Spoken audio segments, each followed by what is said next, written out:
Hi guys, इस tutorial में हम लोग dynamic memory allocation in 2D array देखेंगे। इसमें रॉ और कॉलम का साइज हम लोग यूज़र से लेंगे, यानी कि अभी तक हम लोग क्या कर अभी तक हम लोग रॉ और कॉलम का साइज खुद डिफाइन करते थे कि 3 रॉ होंगे इसमें और इसमें 4 कॉलम होंगे। लेकिन हम नहीं डिसाइड करेंगे, हम नहीं जानते कि कितने रोज़ और कितने कॉलम्स होंगे। ये यूज़र बताएगा हमें कि कितने रोज़ और कितने कॉलम्स होने चाहिए।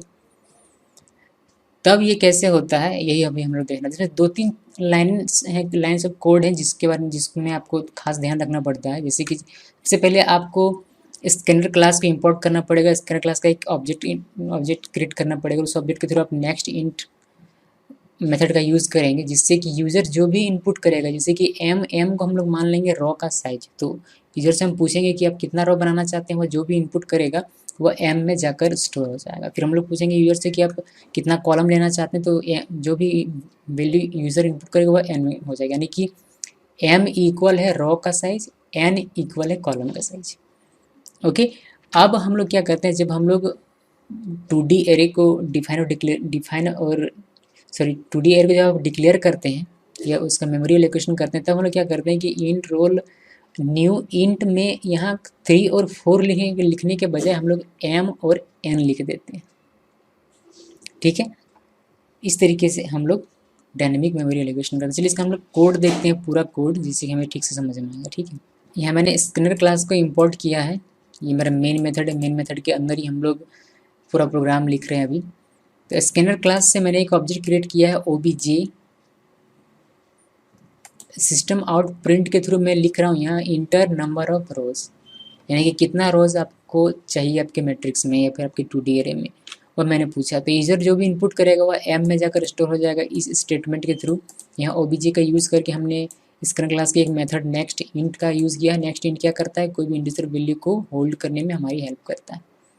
ठीक है, सो एम में जाकर स्टोर हो जाएगा नंबर ऑफ रोज जो भी यूज़र इनपुट करेगा। देन मैंने यहाँ एक और सिस्टम डॉट प्रिंट यूज़ किया, इसमें कि यूज़र की स्क्रीन पर दिखाई देगा inter number of columns. User जो भी इनपुट करेगा वह एन में जाकर स्टोर हो जाएगा, यानी कि एम इक्वल हो गया हमारा इंटर नंबर ऑफ रोज और एन इक्वल हो गया हमारा इंटर नंबर ऑफ कॉलम्स। तो नंबर ऑफ रोज हमें पता चल गया, नंबर ऑफ कॉलम्स हमें पता चल गया। तब हम लोग इसको क्रिएट कर लेते हैं, यानी कि अपने 2D एरे को क्रिएट कर लेते हैं। इंट नाम square bracket equal int new int और एम मतलब नंबर ऑफ रोज, एन मतलब नंबर ऑफ कॉलम। तो ये 3-4 लिखने के बजाय यूज़र द्वारा दिया गया इनपुट यहाँ होल्ड इस इंडेक्स में। ठीक है, अभी हम लोग क्या कर रहे हैं कि system dot out dot print n enter values. So जो भी यूज़र वैल्यूज इंटर करेगा वह फोर लूप के थ्रू हम लोगों ने 1 बाय 1 स्टोर कर लिया। फोर लूप में चलाने के लिए देखिए हम लोगों ने यहाँ लिखा है int i equal 0, i num dot length. Num dot length क्या करता है, एरे लेंथ में 2D एरे लेंथ में मैंने आपको बताया कि नम डॉट लेंथ रॉ का साइज डिफाइन करता है, यानी कि कितना साइज है रॉ का वह यहाँ नम डॉट लेंथ के द्वारा लिखा गया। तो यूज़र जो भी रॉ के लिए साइज देगा वह यहाँ होगा। हम लोगों को पता नहीं कि रॉ का साइज कितना है। ठीक है, सो रॉ का साइज जितना भी होगा वह लेंथ प्रॉपर्टी में स्टोर होता है। नम डॉट लेंथ के थ्रू हम लोग उसको निकाल सकते हैं। सो ऑटोमेटिक यहाँ वह वैल्यू स्टोर हो जाएगा, यानी कि वह वैल्यू इंसर्ट हो जाएगा। ठीक है, आई प्लस प्लस लिखा यहाँ देखिए, यहाँ मैंने कमेंट में लिखा हुआ है num dot length equal number of rows equal M. यहाँ आप एम भी लिख सकते हैं, कोई दिक्कत नहीं है। एम लिखेंगे तो भी आपका काम हो जाएगा, लेकिन यहाँ हम लोग इसका यूज़ करते हैं generally. Okay, then for int j 0 j less than num index मैंने दिया है 0 डॉट लेंथ। ठीक है, इससे क्या हुआ कि कॉलम का हमें लेंथ पता चलेगा। जे प्लस प्लस यहाँ मैंने कमेंट में लिख दिया है num 0 length equal number of column equal N, यानी कि आप इसके जगह पर सिंपली एन भी लिख सकते हैं, बट इसी का हम लोग ज़्यादातर इस्तेमाल करते हैं। ठीक है, ओके। सो उसके बाद यहाँ इस स्टेटमेंट में क्या है, इस स्टेटमेंट में जैसे कि हम लोगों ने नेस्टेड फॉर लूप में समझा है, यानी कि आई थिंक कि जब मैं आपको गेटिंग इनपुट फ्रॉम यूज़र का वीडियो में आपको DRM बता रहा हूँ तब मैंने ये पूरा फॉर लूप आपको समझाया। सो हम लोग उसके बारे में डिस्कस नहीं करते हैं, अदरवाइज पूरा का पूरा वीडियो फिर से लंबा हो जाएगा। ओके, सो नेक्स्ट पार्ट में आते हैं। अगर आपने वो वीडियो नहीं देखा तो प्लीज़ पहले वो वीडियो देखिएगा, तो उसके बाद यहाँ आइएगा। ओके, कौन सा video, getting input from user in 2D array, ये वीडियो देखिएगा। ठीक है, ओके, नाउ फिर से मैंने यहाँ लिखा हुआ है, एक प्रिंट किया है मैसेज, यू इंटर्ड, जो भी यूज़र इनपुट करेगा और जो भी यहाँ इस एरे में स्टोर होगा वह अभी शो होने वाला है, यानी कि डिस्प्ले होने वाला है। तो यहाँ फॉर लूप में मैंने एम लिखा हुआ है, यहाँ एम की जगह आप लिख सकते हैं नाम डॉट लेंथ, ठीक है। और यहाँ जे में मैंने एन लिखा हुआ है, एन की जगह आप लिख सकते हैं नाम जीरो डॉट लेंथ। और चूंकि हमारा हर रो में कॉलम की संख्या सेम है, तो आप यहाँ जीरो इंडेक्स की जगह वन या टू भी लिख सकते हैं, लेकिन टू से आप ज़्यादा नहीं लिख सकते हैं। अगर यूज़र थ्री इनपुट करता है रो का साइज, यानी कि रो से कम, रो से एक कम यहाँ वैल्यू होना चाहिए। तो लेकिन लेकिन जैसा कि हम लोग जानते हैं कि यहाँ जो है वह, हमें रो का साइज पता नहीं है, ठीक है, रो का साइज हमें पता नहीं है, तो बेहतर यही होगी आप यहाँ ज़ीरो लिखें। वाई? बिकॉज कम से कम एक कॉलम तो इंसर्ट करेगा ही यूज़र।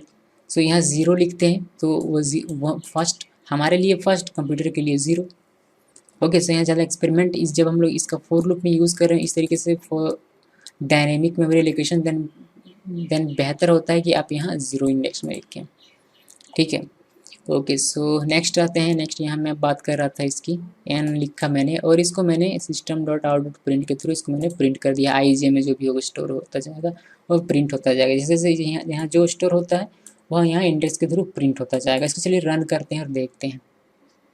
इसको थोड़ा मैं बड़ा कर लेता हूँ, इसको रन करते हैं। F6 प्रेस किया मैंने और यहाँ आ गया हमारा इंटर नंबर ऑफ रोज। तो हम लोग 3 रोज देते हैं और मैं 2 कॉलम्स दे रहा हूँ, ठीक है। इंटर वैल्यू तो 11 22 33 44 55 66। तो यहाँ आप देख पा रहे हैं कि ये 3 रोज क्रिएट कर रहा है। हमने 3 रोज दिया था, नंबर ऑफ रोज 3 दिया था, नंबर ऑफ कॉलम्स हमने 2 दिया था। तो ये 3 रो क्रिएट करता है और ये 2 कॉलम क्रिएट करके हमें दे रहा है। बस इस तरीके से आप डायनेमिकली स्टोर कर सकते हैं यूज़र के द्वारा कि आपको कितना रो और कितना कॉलम चाहिए, ठीक है। और इसको इस तरीके से इस प्रोग्राम को बना सकते हैं। ओके, ईजी है, ज़रा सा ध्यान रखना पड़ता है और कुछ भी नहीं। अगर आपको मेरा video getting input from user in 2D array समझ में आया होगा तो ये बिल्कुल भी मुश्किल नहीं होगा आपके लिए। लेकिन अगर वही वीडियो अगर समझ में नहीं आया तो ये इस वीडियो में आपको काफ़ी समस्याएं हो सकती है। सो पहले उस वीडियो को देखिएगा, वह क्लियर हो जाएगा, उसके बाद इस वीडियो को देखिए। अगर समझ में नहीं आता तो आप मुझे पूछ सकते हैं कमेंट के through. Thanks for watching this video.